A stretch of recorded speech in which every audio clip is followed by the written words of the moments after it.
under the section of Purana, we have chosen the mind is mantra. It's based upon one of the Siva Sutra, and the mantra is actually a mind vehicle. Man, as you all know, is the mind, and tra is actually a prana, or a liveliness, or a vehicle that moves. And just to give an example is a ocean, and the waves are the movement on the surface of the ocean. So mantra is actually a mind vehicle, and the word itself is a Sanskrit, and based upon this one, what I would like to do today is go through our Mahashiva Purana briefly, and also the Shiva Sutras, and see how this mind journey goes through everyone's life. And if you take an example, as we said, mind is mantra at the subtle level, whereas in the gross level, your body, my body, is the vehicle for Jivatma, from birth to the death. So taking into the example of those things, we know most of the discussion is based upon the Shastras, which are categorized into three: Shruti, Smriti, Purana, entire, kind of 40 branches that are there. What I would like to do is I just give a grasp or outline of this Shiva Purana as well as Shiva Sutras, and I will leave enough time for the discussion. That way, I think there will be interactive discussion that may give a little bit more practical meanings, behind this Shiva Puranas or Shiva Sutras. The significance of Shiva Purana, as you all know, that we all know, first of all, we have to know there is only one God. There is only God. Ekam Sat Vipraha Bahuda Vadanti. So, and with the four traditions, we know that the largest division is the Vaishnavism, which Mahavishnu seems to be the one which is the Almighty, or Mahadeva. And in Shaivism, it is the Shiva or Mahashiva or Mahadeva, Sadasiva. And in Shaktism is Mahashakti, Kali or Durga. And then, of course, Smartism, that the fourth subdivision, is all of them are included in that one. It's a combination of those things. So Shiva Purana, just like a Mahabharata of Vaishnavism, which we follow, 100,000 slokas were there, 100,000 verses were there. And so also in Shiva Purana, the original Shiva Purana, Mahapurana, we have 100,000 verses. And out of that one, there were 12 chapters. And the 12 chapters later on, those 100,000 as abridged, and by Veda Vyasa, who was the divider of the Vedas, he also made a very precise meaning embedded into that 24,000 slokas. Now, whether it is Mahabharata, whether it is the Puranas of any kind, 18 Puranas, whether it is the Shiva Purana, there is a place in Greater Bharata, India, that if it is a Mahabharata, we all know it is a fight between the negative and positive forces within our body, and Kauravas, Pandavas represent that. And then if it is, of course, all the Puranas and everything, we all know it happens at the Naimisharanya.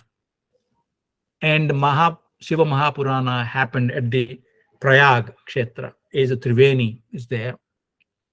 So with this kind of standard Shiva Purana taking place at the Prayag Kshetra and Naimisharanya, rest of all Puranas and Mahabharatas and everything, and actual Mahabharata war taking place in the Kurukshetra. And most of us have an opportunity to visit these three places, and most recently I visited the Kurukshetra. And the significance is that it is a representation of our own journey from birth to the death, how this mind goes through this.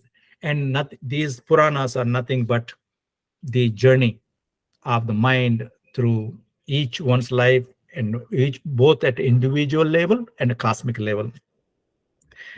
Now, in the present Kali Yuga, if you do that, we all know that there are 5 entities that we understand by any Puranas or Mahabharatas or anything, is that 5 entity is there is a Srusti, a creation. Then the Sthiti is the one which maintains, and the Samhara, which is a withdrawal. But these are the 3 things that are happening every time in our life. We know we birth, then we play, and then we exit. Even in the temple, we enter Pravesha, Pradakshina, and Pralaya, which is we exit. But those 3 are normal, usual, everybody understanding, a common man understand. But the two other things that we learn through our Vedanta courses and also Puranas is Tirobhava and Anugraha. Tirobhava is the 4th one, which is Maya, concealment of what we truly are. We are Atman, but we are attached to the body, mind, senses, and we think that we are the body, mind, senses. But actually, we are all Atma. Not only we are all Atma, we are one Atma, appears as many. And the Anugraha is moksha. Any scriptures we go through that, whether it is a Puranas or Mahabharata, Ramayana, what we teach is that there are prayas and shreyas in life. Prayas is a progress and progeny and a kind of prosperity, and on a material level, it's kind of entertainment level. Once we have gone through that one, if you understand the scriptures, they say Dharma Artha Kama Moksha is the goal, Purushartha. And these are entirely explained in every whether it's a Shaivism, Vaishnavism, or kind of thing. Now, having understood this one, what we know that mind journey through the Shiva Purana is that Shiva Purana is nothing but is an enactment of a Purusha and Prakriti, Shiva and Parvati, with the 2 family members, Ganesha and Skanda. And of course, one is the Nandi, and a Nandi is the one which has the 4 legs standing, representing the Dharma standing on the 4 legs. So these 5 members enactment is nothing but is the Mahapurana depicts with the various stories. And then if you take the Vaishnava, the all understanding is we listen, Shravanam, then we Mananam and Nididhyasanam. That is the Vaishnava standard Vedantic understanding. Whereas in the Shiva Purana, it is Shravanam. So instead of Manana, it's a Kirtanam. It's more of bhakti, more of kirtana, is chanting, is glories, and remembering our origin, and all those things. Enactment of those things is called kirtana. And 3rd one is nididhyasana, contemplation on that one.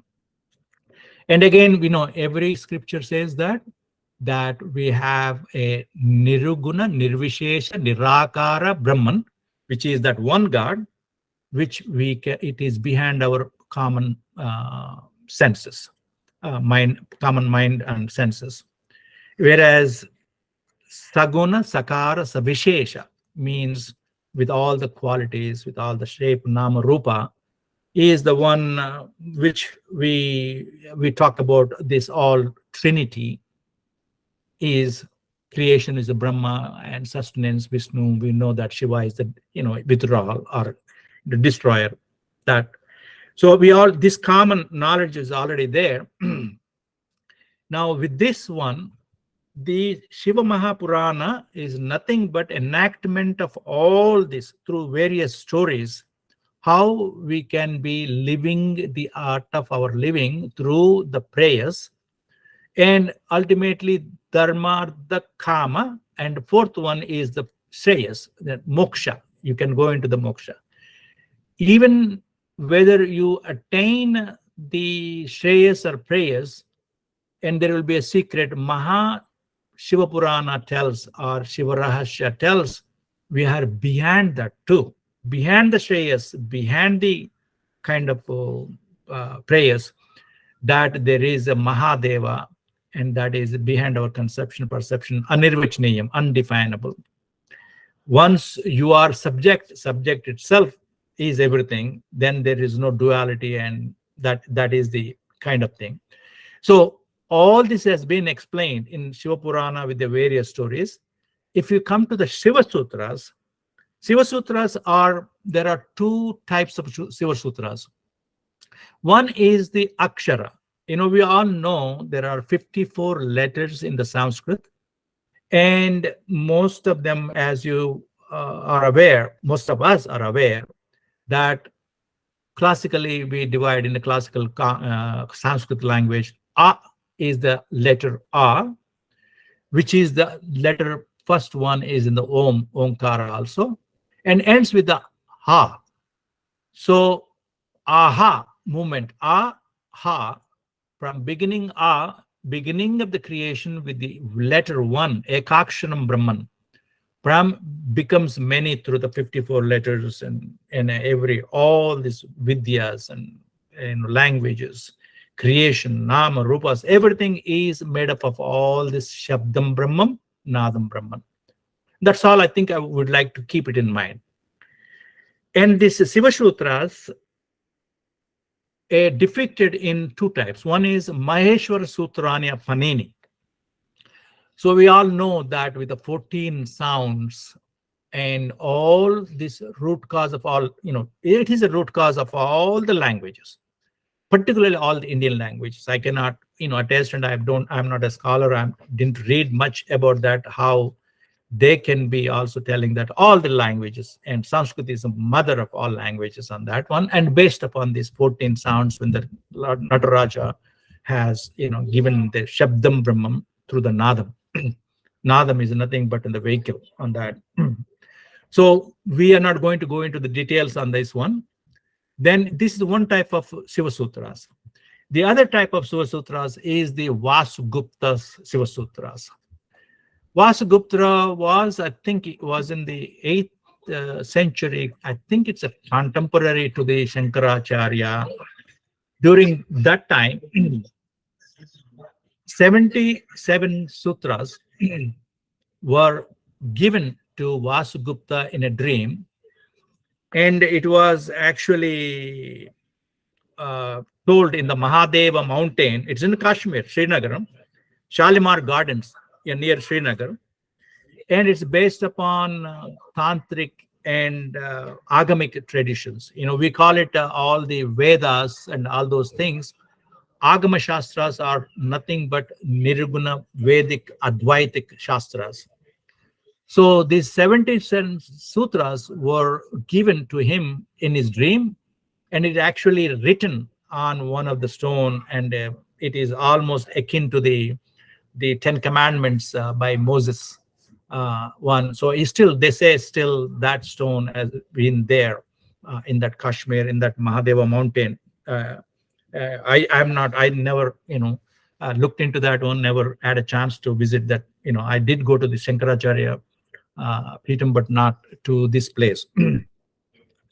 Now, based upon this sutras, we all know Brahma Sutras are 555 in the Vaishnava or in general understanding most of the scriptures, but 77 sutras in the Vasuguptas are akin to this Brahma Sutras, and it contains all Upanishadic knowledge. It's an Advaitic knowledge, and they are divided into 3 different types.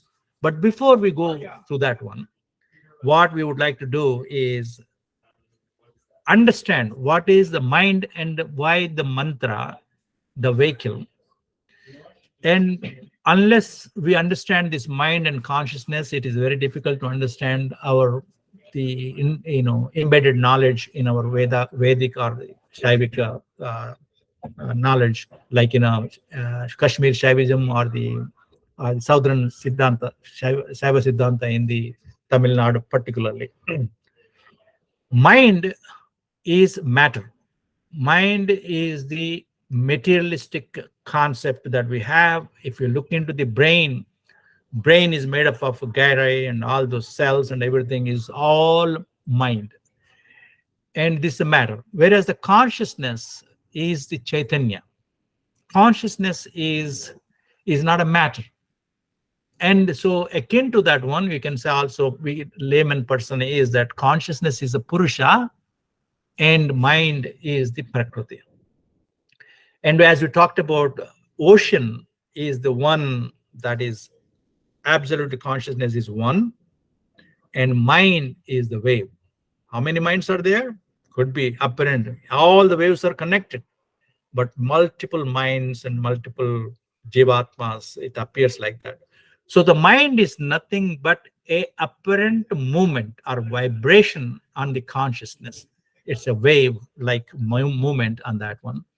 So if we understand that one, we scientists or medical people or even the scholars, all of them, all the knowledge, every letter, all the the kind of the literature is through the mind and the brain.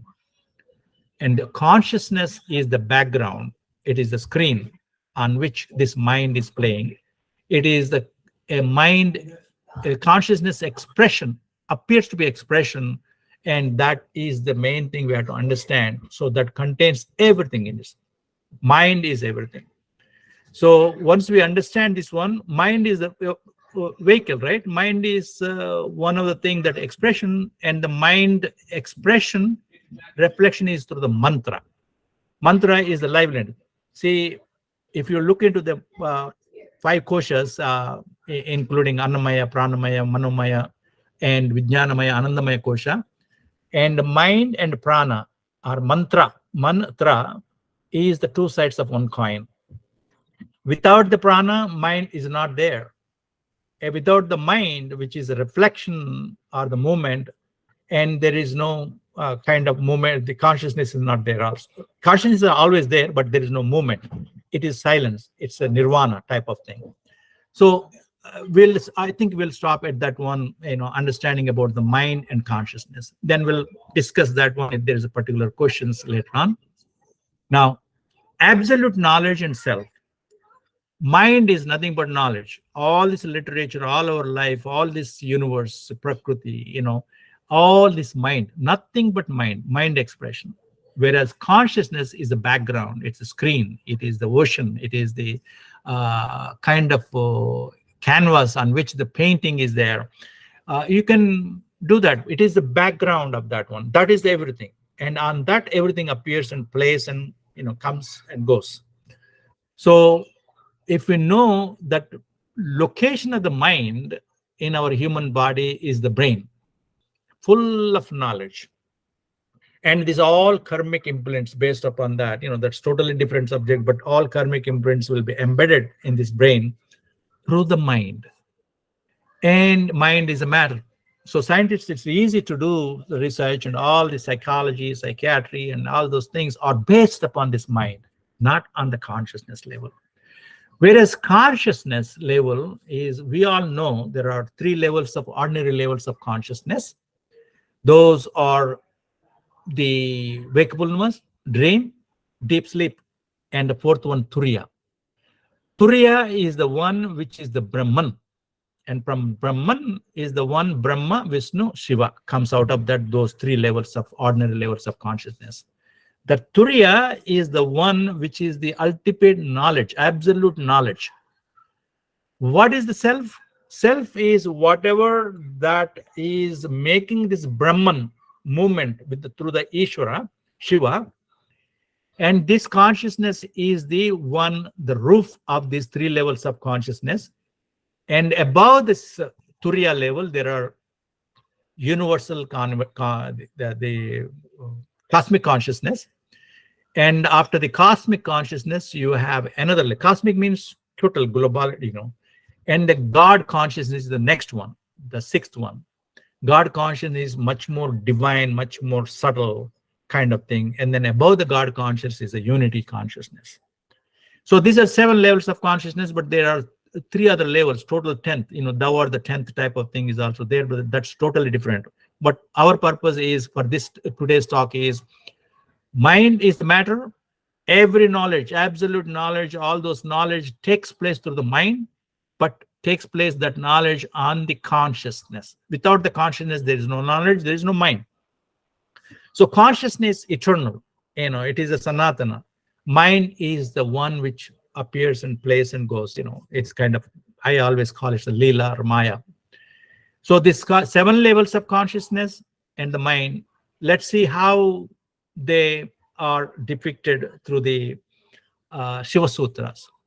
We know Siva Purana as through the various stories, how the enactment was there. Just to give an example is in the kind of Kundalini Shakti with all the 7 levels of those chakras.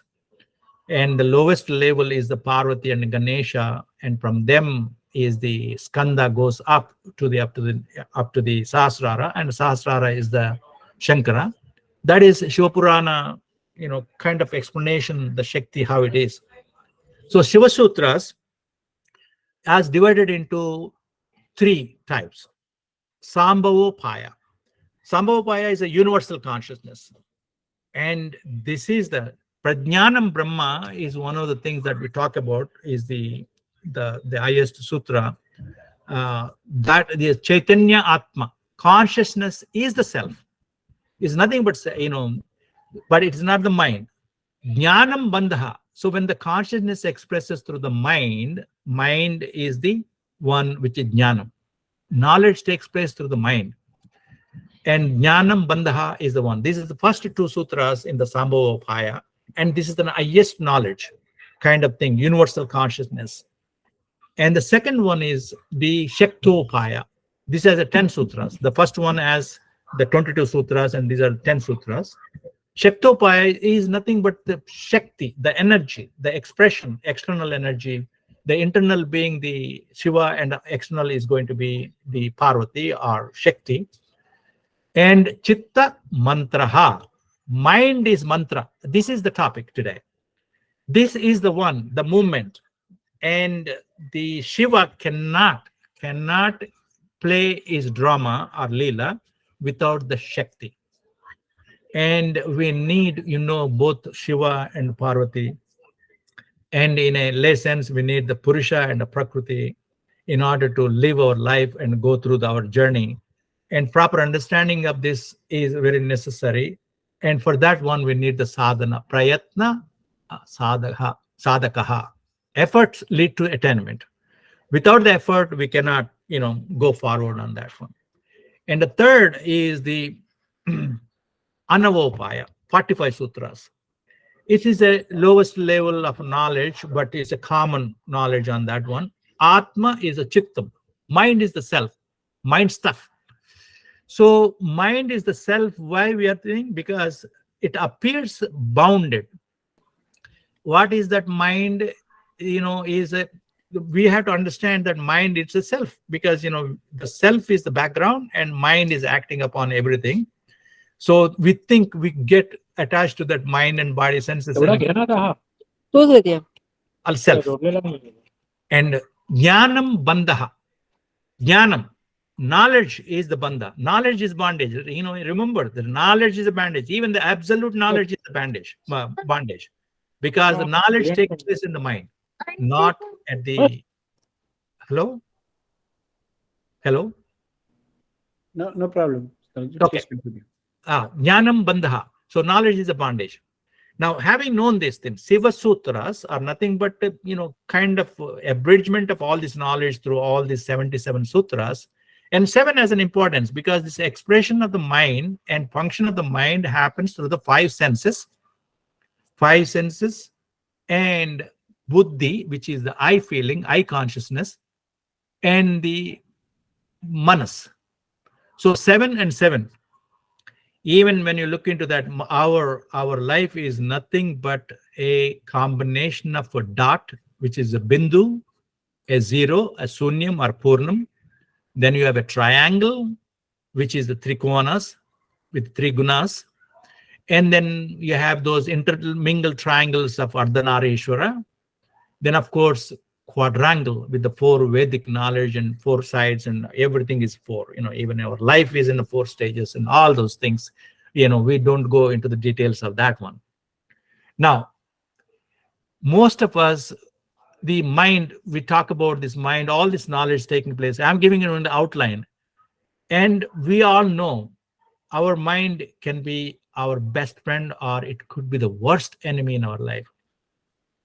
And practical example is, is that we have seen, most of the people go through this mind's twist and split mind, and based upon the karmic imprints, we call that, okay, prarabdha karma, sanchita karma, agami karma, all those things are because of the based upon the previous one. What you sow, you shall reap, right? So every action has a reaction. And most of us understand, oh, this is my karma. Karma is not an action. Karma is my fate type of thing. But actually, karma is an action. Based upon the action, there will be always reaction, whether it was happened in the previous janma or now, in the beginning of our this janma, and it will fructify one or the other based upon how much sanchita karma you have accumulated in it. There is enough sanchita karma in the bank. Most of us may not be able to fructify our sins or good things or bad things that are happened in this life also. So whole purpose is how we can understand that human being is the highest expression of the consciousness, and only human being has a choice of action, because it is awareness is only in the human beings. Awareness is, between the good and bad dualities, is only, if you look into all other creatures, they don't have an awareness. This much of highest consciousness is not there. So it is our choice of action. Can you make your mind your own friend? So first of all, we have to work on our own mind, before we work on other minds on that. So this is an important thing which has been depicted in our Bhagavad Gita, Uddharet atmanam asadhyate atmaiva ayato mano bandhur atmaiva ripur atmanaha. In this one, this is the 65, happened to be 6th chapter, 5th verses, and we have to remember 65 is the Medicare age. And this is a very important one, that nobody can help you except you to lift yourself.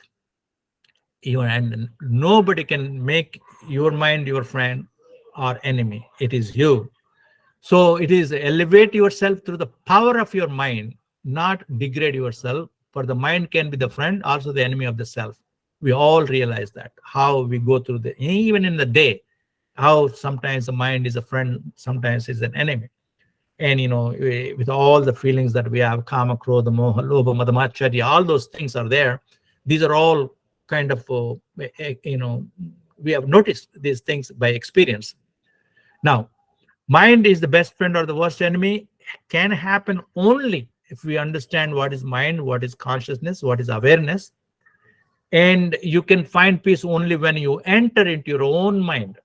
Peace, happiness, and harmony cannot happen outside. It happens only within.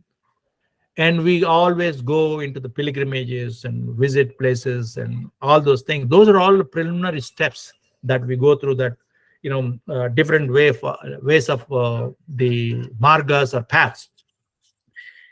And if you can find that our mind is the locus, it is the vehicle, and if you can take the control of that vehicle, you can achieve anything, whether it is a prayers or shreyas, or and power is within you.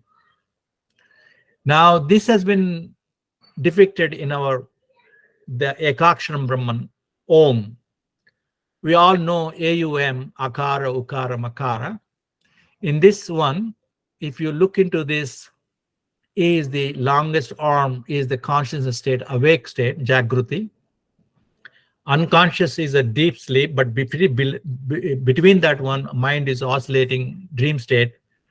And in that is the kind of Tejas, and then whereas the Susipti is the deep sleep. And this is the Onkara, 3 arms that you have. And then Chandra Bindu and the Bindu that you have is the Maya, or that kind of Turiya state is, I told you that Tirobhava, that this layer of illusion that impedes the spiritual enlightenment.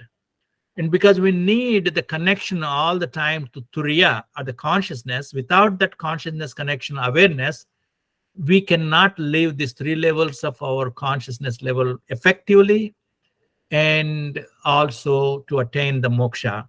That it is very necessary to understand that this Maya is the one illusion or ignorance, whatever avidya, whatever the word you use it, and that is hides your true nature, which is the consciousness, Satchitananda. You are the existence, you are the knowledge, and you are the blissfulness. So once we understand this, and we can know that mind is the vehicle, and mantra is the one with that Shabdam Brahman Nadam Brahman comes. So mantra is the prana. Mantra tra is the one which attaches to the manas. Manu Chakravarti, or a entire human race, came from the mind. Manu. So, and then whereas in human body, in the practical physical level, that manas is the one which is the vehicle to achieve Dharma Artha Kama Mokshas. That is the important thing we had to realize, that mantra, the word, is the vehicle for the mind to act through the nama rupa, whereas the mind itself is the expression or the wave like thing on the ocean, which have that drama, whether it's only wave or is the mist or the drops that becomes the cloud, and cloud becomes condensed, and drops of rains and rivers and go back to the ocean. It's all the cycle. So also our human life. So this journey of the mind is the one has been explained in all Shastras, and particularly Maha Purana and the Shiva Leelas. And this has given a tremendous knowledge to understand what is mind, what is consciousness. Consciousness is nothing but self. Mind is nothing but matter. Mind is the Jagrat, which is the kind of individual level we talk about, is the Vishwa, Vaishwanara. Then it is the kind of Tejas and Hiranyagarbha. It is the kind of Prajnanam and the kind of Ishvara.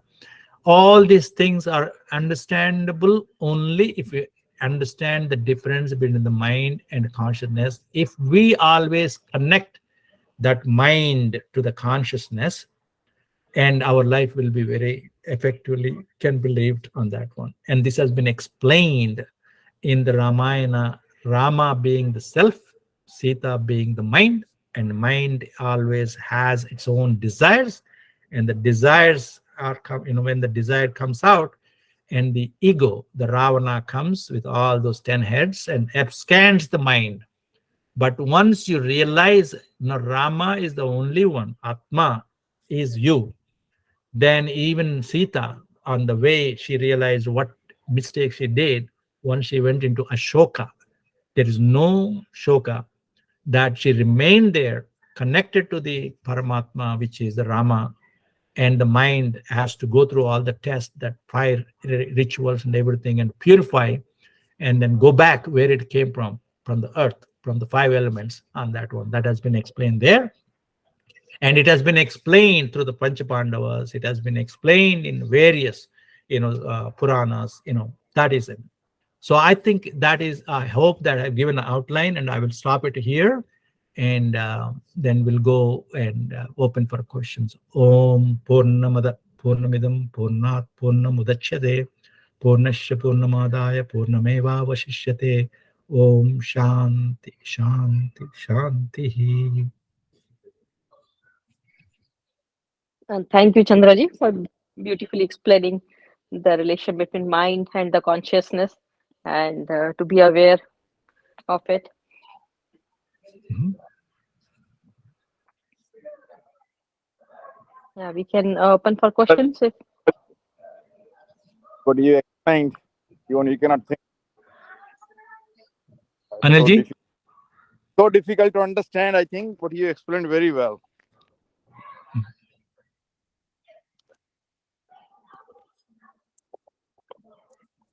I intentionally left. I think I took only, I think I'm in time, right? I thought, 30 minutes I'll finish and little more than 30 minutes, but we have plenty of time. Please let us discuss, put your insight into that one.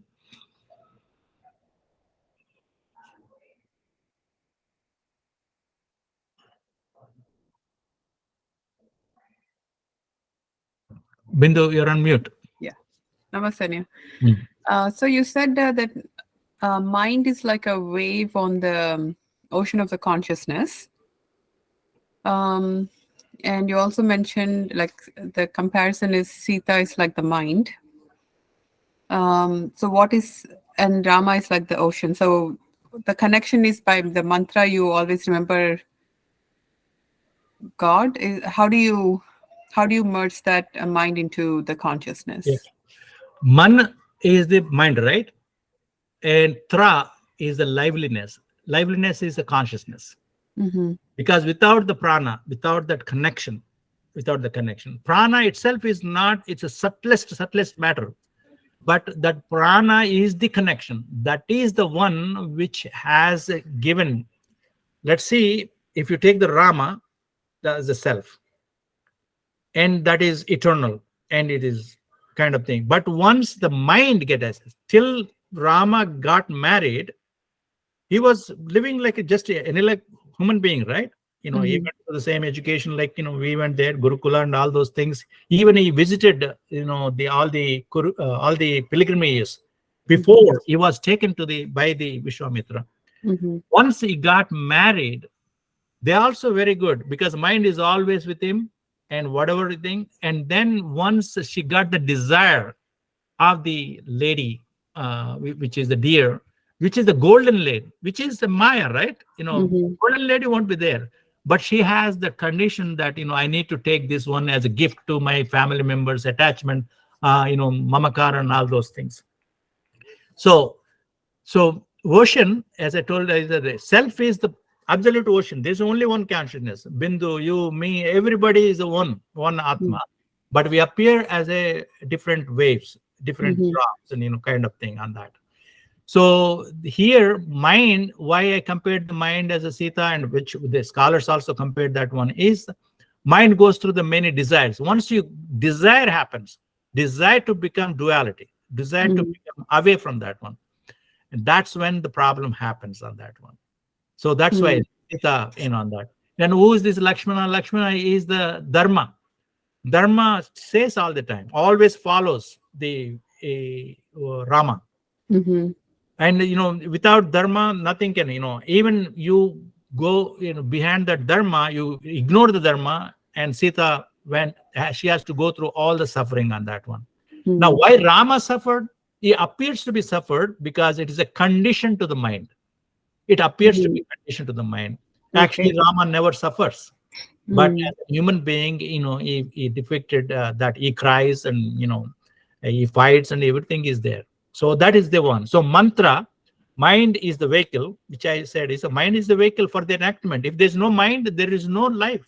There's no mind. In the deep sleep, there's no mind activity, right? But when you wake up, what do you think? Oh, I had a good sound sleep. What is that I? That is the consciousness. That is the Rama.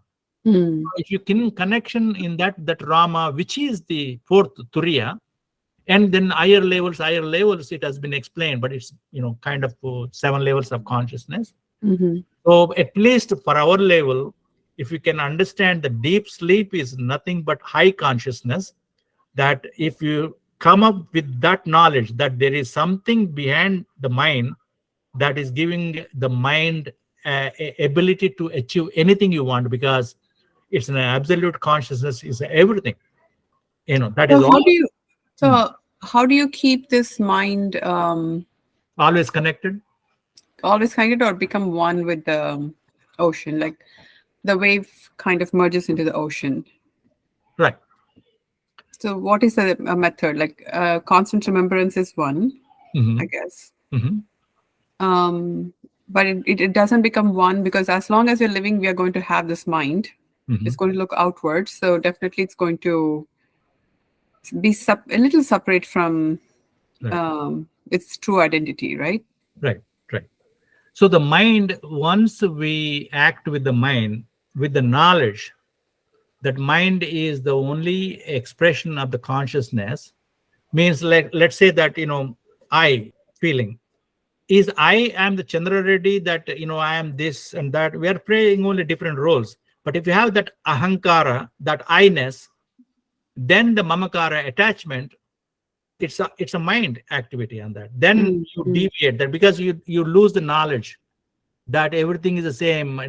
My wife is not different than me, and my children, they're all given. They're all part of that one. We did not create our children, right? They are given. They're Yes. given. But we think that this is my child, this is my body, this is I am this, and that type of thing. I feeling, when you have I feeling, that's a mind. But when you are telling that this mind is nothing but I, then there is no difference, and then there won't be any kind of kama, krodha, moha, lobha, right? You're not different than me. Atma is one. Then there is all these things. Life will be very happy, because that's how we have to connect all the time. That's the reason they said Shravanam is very important. Listen to that. Even the Ganesha has given 2 large ears and 1 small mouth, that too hidden. And they said that you listen double the time than you talk. So I think this is a depiction of those Puranas, and everything has a meaning on that one.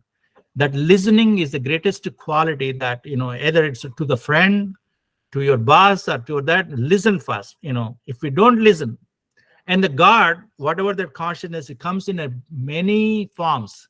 They come in many forms and explain to you, hey, you're doing wrong, you should do that. But with the ahankara and mamakara, you don't listen. When you have that ahankara, so you have to do a ahankara, we call it in medical term egodectomy. Ego, ahankara is nothing but ego. Egodectomy, take out the ego. And mamakara, take out that mamakara. Don't, that doesn't mean that you don't love your children. You love your children, but don't get attached. That you involve with them too much, then there is a suffering.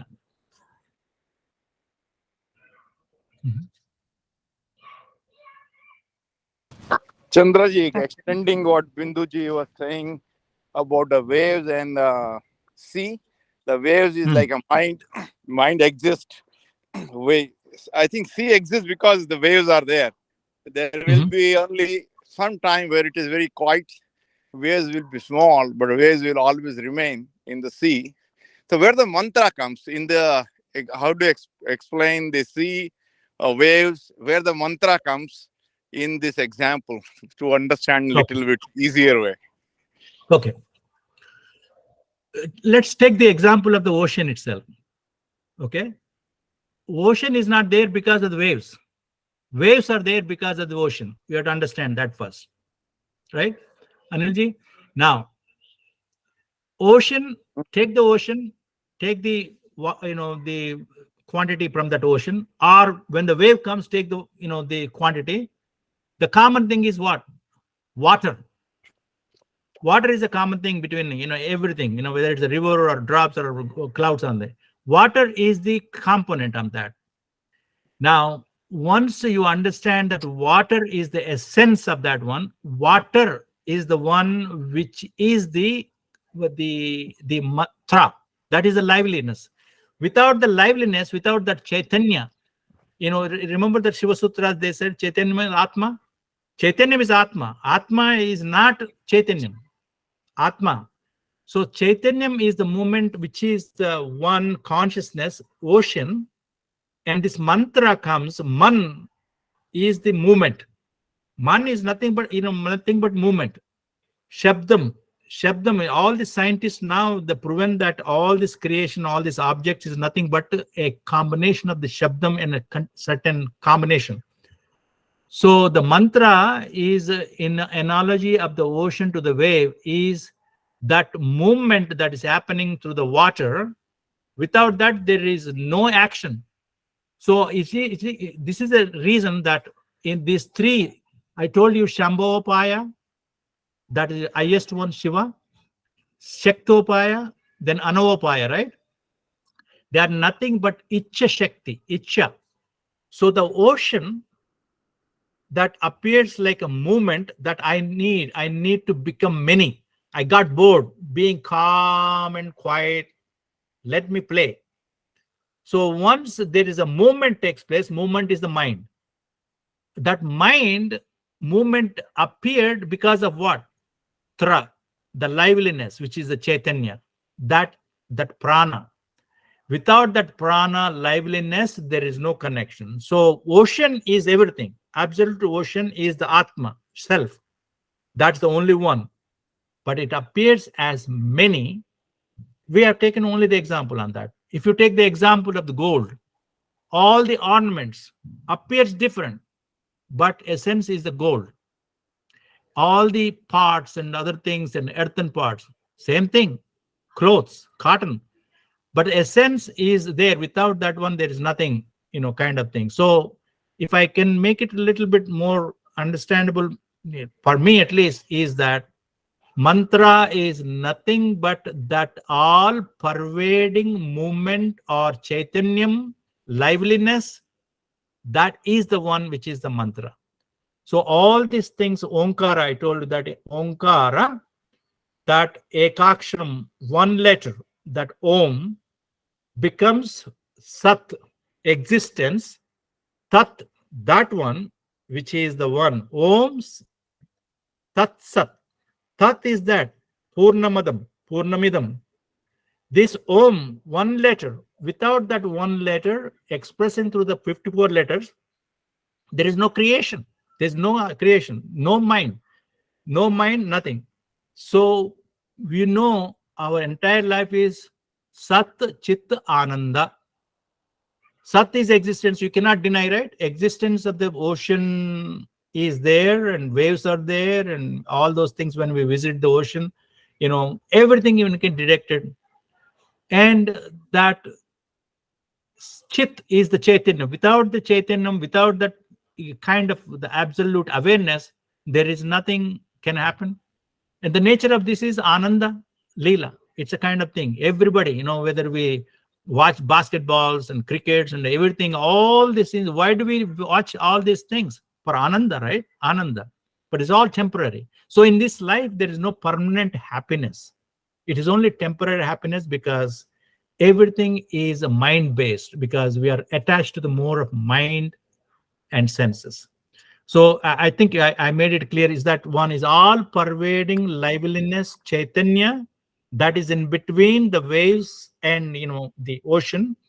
That is the one which is called mantra, is the one nothing but a prana given to the apparent prana, the movement to the mind. The mind is everything, all creation.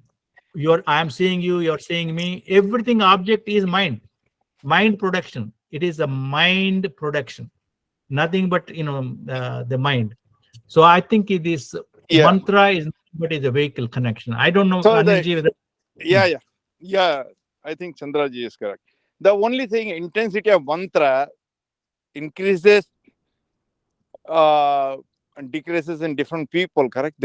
How you relate mantra is like your thought process, or how you believe your belief, and how you incorporate knowledge. So is based on that intensity of mantra, what is the impact? It is your mind become more consciousness. How do we correlate? Yes. Mind working with the consciousness levels. Higher the consciousness, the better is the performance outcome. So the mind, if it acts with the higher consciousness level, if we see most of us, what we do at the lower 3 levels of ordinary levels of consciousness, we wake up, we go to our offices and everything, dream our own dreams, and then we go to sleep and then do the same thing again and again. How many of us will be aware that there is a fourth status, that we need to understand what I'm doing is, where did I come from? Who am I? Why I'm here? Where am I going? Did we ever ask these questions?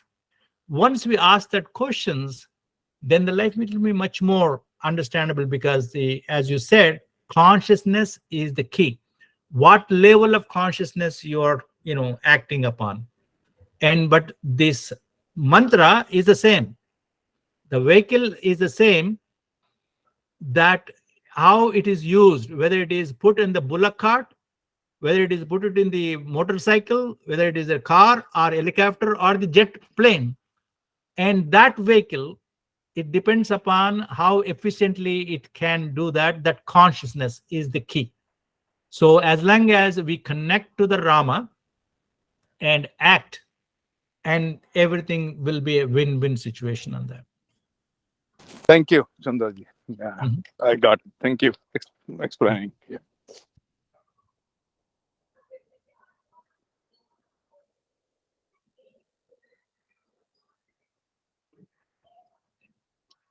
Indriya garu, maybe you have a question? Mute lo unnaru.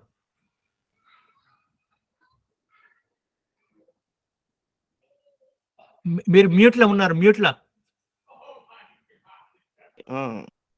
It was very, very clear. You clearly explained about mantra and higher consciousness. And really, we are fortunate to listen to all this. Sometimes I miss because of the timings and all. Whenever this, at 7:15, I'll try to connect you all. But if it is 4:15 and all, I'll miss it. It's nice to. Thank you. Thank you. And when I didn't wish anybody, namaste to all. Thank you. From India.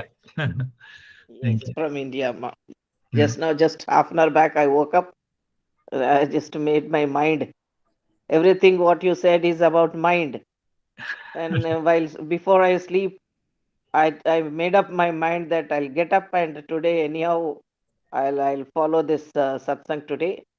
So the mind setup was working with me properly at this age. Nice. Thank you. Thank you very much. Thank you very much. Very, very clear. Very, very much clear. Thank you. Namaste, Chandraji. Oh, namaste. I had a quick question on that Panini slide that you had. Mhm. It shows 14 things, and what exactly do they represent? Those are the 14 sounds, typical sounds on that. I listened to the talk a couple of times at the Arshavidya Gurukulam. So each sound has a root word on that one. And if I don't know whether I could go back to that one. 1 second, let me see whether I could bring that. I think I took out that. But anyway, I think each one has certain letters. Those Maheshwara Sutrani is based upon that. Ayun, or Rik, Yon, IUC, Ayot, in, all these kind of things have a root word. These are the one sounds that with the certain combinations, the entire literature is, is made up of. Entire creation is made up of. And it is so vast knowledge in that kind of Maheshwara Sutrani, these 14 sounds.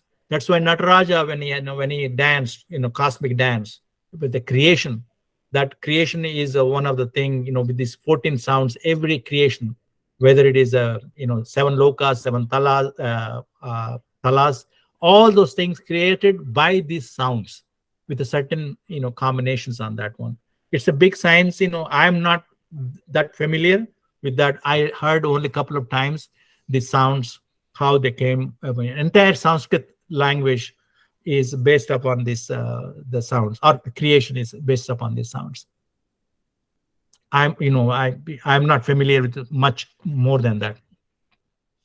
Okay. But it has not, these are not the sutras, right? These are not. Yeah, sutra is nothing but abridged one thing. whatever is abridged and hidden meaning with the minimal words is called sutra. Brahma Sutra is also like that one, right? Atato Brahma Jignasa. So this kind of thing is sutra. They're called sutra. Just like a thread, we make the flower. So all these Upanishads making together and putting together is a sutra. And so also this Maheshwara Sutra is one type of thing. So these are the sutras. Maheshwara Sutra also there. You remember our Sadguru has 112 feet of that Shiva. What is the name they call? But anyway, the Siva statue they put, that Adiguru statue, 112. So in order to get the moksha, that we have to understand there are many ways of going through these sutras, and 112 is the one margas or paths are there. Remember that there is in the creation there should be a Icha Shakti, then Jnana Shakti, and a Kriya Shakti. Icha has to be a desire to be born, that is already given. Desire to have a child after the marriage, desire to achieve something. So the Icha Shakti is the common kind of things for all this creation of these sounds. The sounds are the one which is necessary for any creation. And then you have those three combination. Kriya is the one which is a very important one. Without the Kriya, nothing goes forward on that. So just to give an example of that is that all these sutras are the 555 sutras as Brahma Sutras are nothing but all the essence of all this, the literature that has been given to us, including Bhagavad Gita. And Maheshwara Sutrani is in the language based, whereas others are the one Mahabharata and all the literature based. This is a language based. Language, how the letters combined with all those 2200 root words. Those root words are necessary to have this, understanding about this Maheshwara Sutra. And sutras is nothing but sutras are anything could be sutras. You have Jaimini Sutras are there, Narada Sutras are there. These are all abridged letters or the sentences that can explain entire sequence of them. Chaitanyam Atma, Prajnanam Brahma. See, these are all sutras, and that's how I understand. Thank you. Mm-hmm.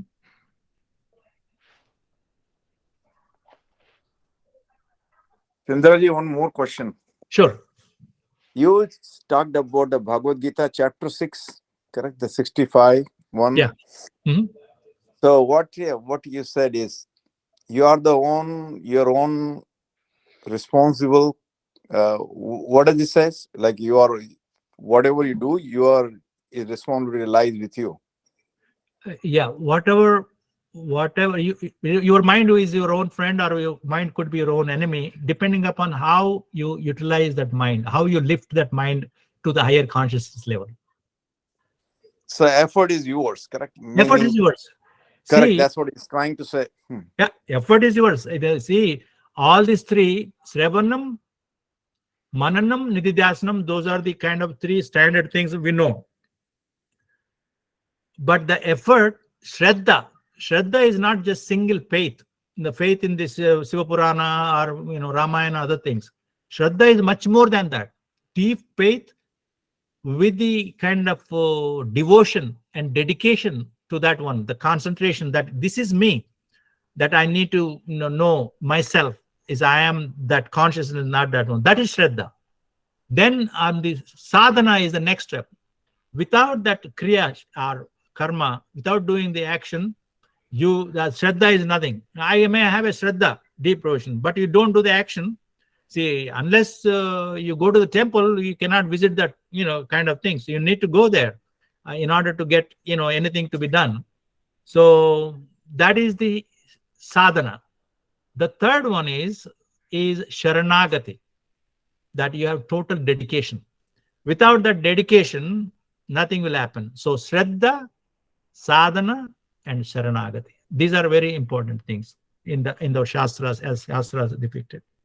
Even the practical life. These are the three: Shraddha, Sadhana, and Sharanagati. Yeah, and Sharanagati will only come when you are engrossed into this, correct? In generally, like Yeah, engrossed into that. Sharanagati is needed because Sharanagati is nothing. Why do you want to Sharanagati? Why do you want to dedicate? See, unless you have dedicated to your own boss, your own wife, your own husband, there won't be grace. There won't be allotment of your budget or any kind of kind of giving kind of thing. Grace is necessary in spite of sadhana and shraddha. If there's no grace, no matter how much you do, and it is going to be waste, or not. I cannot say waste. It won't be a fulfillment. So you need to have a grace of the God. For that grace only, we are doing all this, the 4 ways of margas, whether it is a jnana marga, bhakti marga, karma marga, or the royal marga, whatever that kind of Ashtanga yoga we do. All these yogas, 4 yogas, are meant to make mind stable, sthita, and also ultimately kill that mind and get that grace.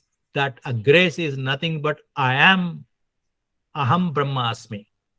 I am that Brahman. I don't lack anything. I am everything. But we feel limited because we are attached to that individual mind, body, senses, or even with the family, or a little bit bigger.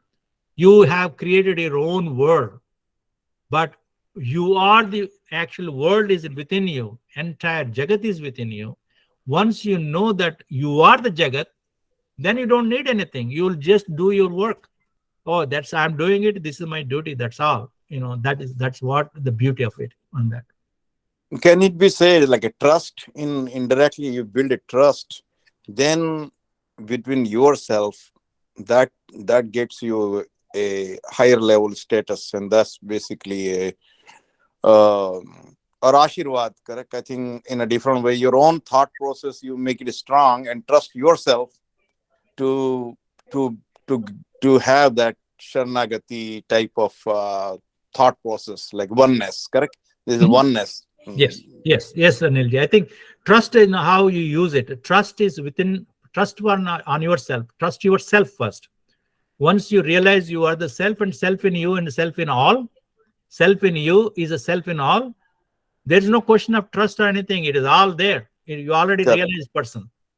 Trust in you, the self in you is a self in all. When we go to the hotel, you have to have a trust, to eat any item. You have to trust your wife when you're going to the bed, because the enemy could be besides you. But if you don't have the trust without knowledge, because we doubt ourselves, we have a split mind when we don't understand that we are one. So when the split mind is there, you doubt, and duality comes, and you have a bhaya, that is fear, and then a desire, and then it cannot be fulfilled, and then you will get much more krodham, kamam, and all those things, jealousies and everything happens because you are not trusting other as you, and you are other. So once we know that the trust is, as long as the trust is self in me, self in all, that doesn't matter. We do our duty and then take it as it is and take it as they are. Yeah, very well said. I just give you an illustration. When this was you were talking, I'd say in company, say our performance management, hey, how do you get a promotion? So he always says it, everything is within you. Your career is with you. What you want to this company is with you. So basically, what effort and what you do is just based on you alone. And that's what a boss is, just a guidance, correct? But he is you who need to do all the progress. Similar way, what you're saying in a professional life or personal life. Yes. Okay. Yes, Anil. Thank you so much. Chandraji, one small doubt. Now practicing or day-to-day activities in a proper way with the consciousness and everything. And after reaching that level, is it that we get moksha? Moksha, liberation, liberation in the word, liberation, moksha, liberation, is only from the mind activity.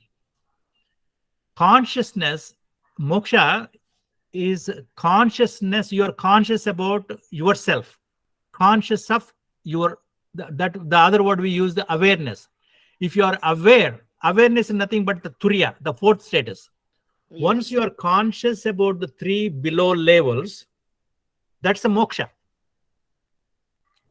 Below three levels, then, but you have to be conscious about those things. This is nothing but all consciousness acting taking place on that one. So the moksha is that one, is a freedom from ignorance, freedom from samsara, which is birth and growth and death. These are all moksha. But the mukta, or behind the moksha, is what you are, Satchitananda, Satchitananda. Then there is no duality, there is no sukha dukkha, raga desha, all those things. So moksha is only liberation from the samsara, liberation from the mind. Once you liberate the mind, there is no mind, there is only consciousness left, and you are always eternally happy. Do we get to, by listening these Puranas or mythological, stories and all this? Or is there any other route for practicing to gain all this, to control our mind and so on and so forth? Yeah. Those four margas that they call, Indraji, is that that moksha is the destination for us in the human life. So once you adapt, there is in Bhagavad Gita 17th Shraddha Vibhaga, 17th chapter. In the 17th chapter, Arjuna asks, what's the difference between the sannyasa and the tyagi? So sannyasa is the one who's looking for moksha. He still is looking for moksha. He still has a desire, sannyasa. Whereas the tyagi is the one who is the yogi. Without even the desire, he just does the action without looking for the results. So now, as a human being, you and me, if we can work our duty, given duty, mother, father, just like that, given duty according to our Dharma Shastras, you will become what you are, that Satchitananda. So that is the most important thing we have to remember on that. Thank you.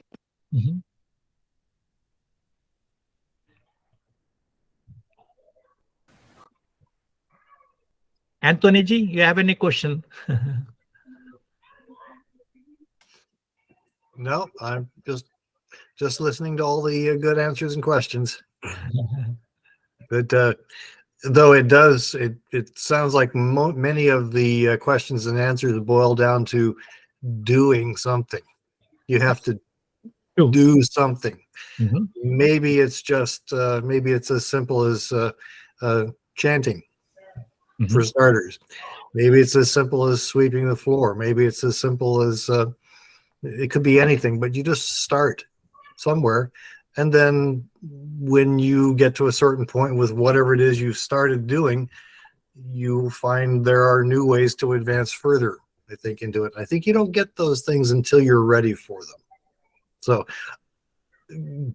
speaking of the sannyasi, I would be terrible in a cave, because I would realize after about a week that this cave doesn't have very good rocks. I need to go to IKEA and get some better rocks.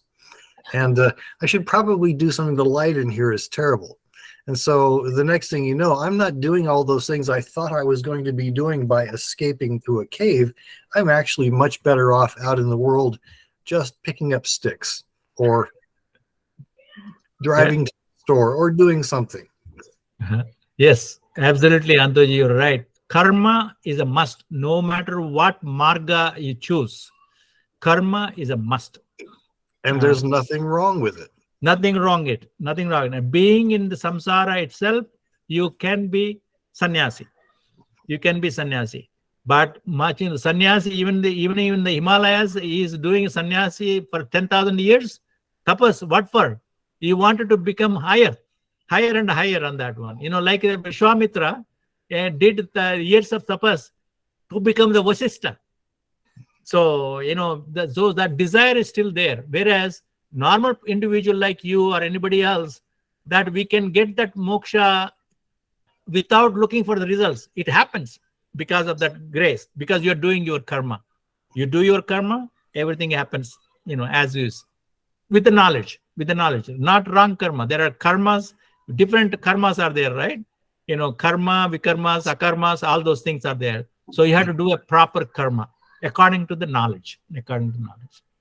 We are all the same, except for that guy who cut me off in a roundabout this morning, and he and I are nothing alike. We are not the same, but yet. Yeah. That's correct. So actually, just living and driving in Carmel is part of my process. Yes. Yeah. That's the moksha. When I can drive from one end of Carmel to the other and not become upset, then I have achieved. Yeah. Even if something, as I said, if something happened that, that you take it as it is, and that is the tyagi. That is the one true sannyasi. You got consciousness, Antoniji. You got a perfect consciousness with your mind. If you without getting any bad thought or anybody, I think we're calm and quiet and driving in a busy street and people are after you here and there, but you don't get disturbed. Means you have achieved the purpose. Yes. Working on it. But no, very good explanation, very good speech tonight or talk tonight, and I much enjoyed all of the questions and answers. Thank you, Antoniji. Yes, Chandraji, very nicely explained everything. The knowledge of the self, you have given it really beautifully. In half an hour talk and question and answer, we could get everything. I mean, whatever we need, the essence. You have really given us the essence. That how to reach to the self and what we are. With the Upanishad, you have condensed the Upanishad, and given us that knowledge. I think I learned from all of you, and it's always a constant learning, and I wish I could be, could have taken place. I missed all the fun and the entertainment and enlightenment at your house. I could not come, and I think we look forward for this satsang to grow and interchange our ideas and knowledge, and then we collectively go and attain the moksha while living in the Carmel, while living in here. Chandraji, Very well. what came to my mind is like you saw an ocean. I think Chandraji, I see like an ocean of knowledge, and we are all waves learning from Chandraji. Yes. You remember, there is no ocean, there is no wave separate. They are one. Chandraji, on this Shiva Sutras, what is it that we do with these? Do people chant them, or what are? These are not, Rajniji, these are not for the prayers or the chanting. These are for knowledge-based kind of thing. They say that reading these things in a meditative way gets the total knowledge and you get the moksha. But it's not chanting, Shiva Sutra chanting in the temples, I think. If I remember correctly, I don't think they chant these things as a prayer or pradhana or something. These are more of Advaitic teaching through the Shiva Sutras. An entire philosophy of the Siva philosophy was embedded in these 77 sutras. Okay. So Just like Brahma basically Sutra. study them and then mananam. Yeah, Mananam and Nididhyasanam. Nididhyasanam. We had to do not only study, not only listen, not only reflect, but you need to do the Nididhyasanam too. The Nididhyasanam and Upasana difference is, Rajneesh, you are aware, Upasana is a normal meditative process to stable the keep the mind stable, whereas Nididhyasana going behind the mind, as our Natarajan Chandramouli Garu said, Mano Nasha is the Nididhyasana. You take away mind. Mind is taken away. Only consciousness is left. That is you. That is Atma. And that is the Nididhyasana needed. All these Brahma Sutras and Siva Sutras, they are nothing but for our Nididhyasana. We have to study. We have to reflect on them. We have to do the Nididhyasana. And that is, you don't have to go to the temple. You don't have to the pilgrimages or anything. These are all visits are only to stable the mind, to sthita mind. And Chandraji, you said that that mantra is still the prana or something. Can you Tra is a prana, and one of the letter, you know that Ramji, one of the letter in the Sanskrit 54 letters is the tra. Tra is prana, liveliness, chaitanyam. That chaitanyam is the main thing. So mantra is Chaitanya, making our consciousness Chaitanya. That's what you're saying. Mantra is the chaitanyam appears to be acting through the mind. A mind cannot act or cannot be live without the chaitanyam. So mantra is that, tra is the liveliness or the chaitanya, that light shining on the darkness, and that is the darkness is the mind. So the tra is the prana, the liveliness, chaitanyam. That is pervading, like a pervading, Paramatma. You know, our whole body is Paramatma, right? Those Yes. All pervading energy that makes you be aware what you are is tra. And man is the vehicle. Mind is the vehicle. So without the tra, there is no connection to the chaitanya. So tra is the connection at a bridge between the consciousness and the mind matter. And even that tra, the prana, is the liveliness, is not chaitanya. It appears through the chaitanya, the light appears through that prana, shines on the mind, and mind is the world. Mind is the Jagat, Ishvara. You know, remember the three, always I'm fascinated with those three.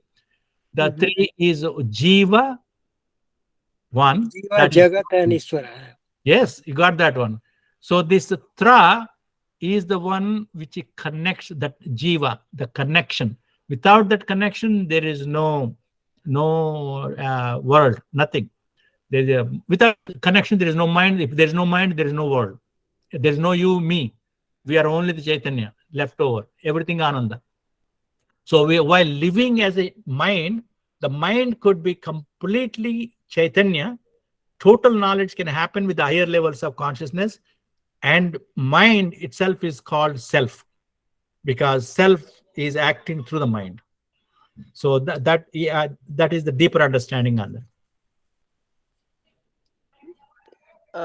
Chandraji, do we need, after gaining the knowledge and all, do we need any practice for this to stable our mind and to reach that consciousness level, or they say that to be connected with the Supreme or Ishvara? Yes. I think even if you after the moksha, even after the liberation, we continue to do the action. We have to continue to be indwelling. You should be completely aware that you are that one. You continue to work on it. That we call, once you have the moksha while living, we call Jivan Mukta. Then once you continue to act and indwell on that one, I am the Atma and everything is Atma. And then you continue to do your work with the Prarabdha Karma. Everything you have to do it till the body is perished. And till that time, you continue to do your action. Whatever that action needed, you need to be doing that action. That action anywhere will be doing. What is any process you in future, after gaining enough knowledge and all, what It is the doesn't process matter. for? Indiraji, it doesn't matter. That action is no binding on you because you are already Jivan Mukta. It just happens, whether it's good or bad or death or birth, it doesn't matter for you because you are only Sakshi now. You are only the witness, the Sakshi. Once you are a Sakshi, nothing happens to you. Nothing affects you on that one. So you continue to do the action like all this Shankaracharya, everything, they did their action. They went around the India, 3-4 times to spread this knowledge. Vivekananda did it, everything, even though they are Jivan Muktas. So they're supposed to do their duties till the body is gone. Once that Chaitanya cannot hold them anymore, then they will stop their, the life. They actually go to the Samadhi, they know my duty is over, then they discard the, body on that one. So it all depends upon, prarabdha karma. It has to exhaust by itself. And you are immune to that one. You are nimitta matra, you are a sakshi. Witness. Okay, thank you.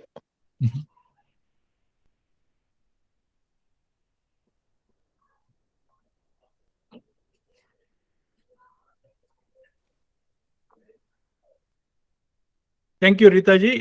Rituji, I think giving an opportunity for this, I think it is, if everybody likes, not necessarily Purana, but we can take a special topic and we can rotate also. Anybody, any one of us, fellow satsangs, take the subject, half an hour talk, and next 30 minutes discussion. That will be nice. Yes, Chandraji, very good idea.